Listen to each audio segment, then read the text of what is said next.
welcome again to the episode of the WSXM podcast. As always, like, comment, share, subscribe, tell a friend, tell a friend. Boom. And also, my mantra, a united Africa is an undisputed Africa. So take a look at this video and then discuss it. Boom. This is Essequibo. If you haven't heard of it yet, it's time you do. Because it's quite the South American celebrity. Essequibo is densely forested. It's roughly the size of Florida. It makes up about 2/3 of Guyana. And it's the reason behind a major long-running territorial dispute between Venezuela and Guyana. Because you see, Essequibo is also oil-rich. In 1899, international arbitrators set the current boundaries. This happened when Guyana was still a British colony. But Venezuela has long disagreed with this move, claiming ownership of the land, arguing that during Spanish colonial times, Essequibo was within Venezuelan borders. Since I was a child, we have always said that Essequibo is a territory that belongs to Venezuela. The international side made a decision without asking us. They pushed Venezuela's side. In 2015, oil was discovered in waters off Essequibo's coast.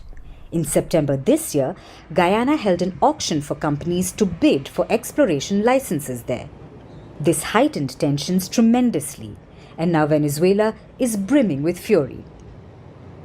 Yesterday, Venezuelans voted in a referendum for takeover of Essequibo to gauge if citizens agreed with creating a Venezuelan state in Essequibo, providing its population with Venezuelan citizenship, and incorporating the region into Venezuelan territory on maps. Over 10.5 million votes were received, and Venezuelan voters approved by a wide margin, 95%.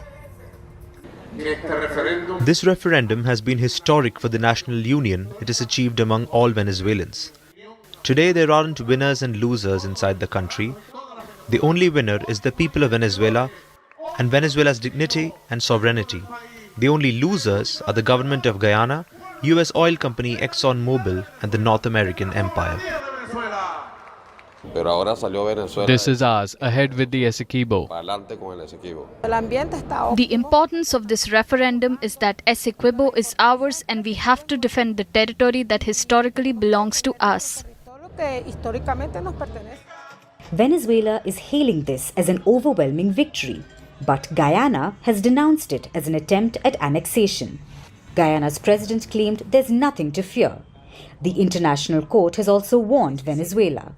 The Bolivarian Republic of Venezuela shall refrain from taking any action which would modify the situation that currently prevails in the territory in dispute, whereby the Cooperative Republic of Guyana administers and exercises control over that area. But Venezuela does not recognize the court's verdict. So guys, listen now. My thoughts on this. I don't want, number one, let me just say I don't want nothing to kick off with Venezuela and Guyana, because Guyana is a Caribbean island, Caribbean country. They're also in the CARICOM. They are right now currently the head of CARICOM. Venezuela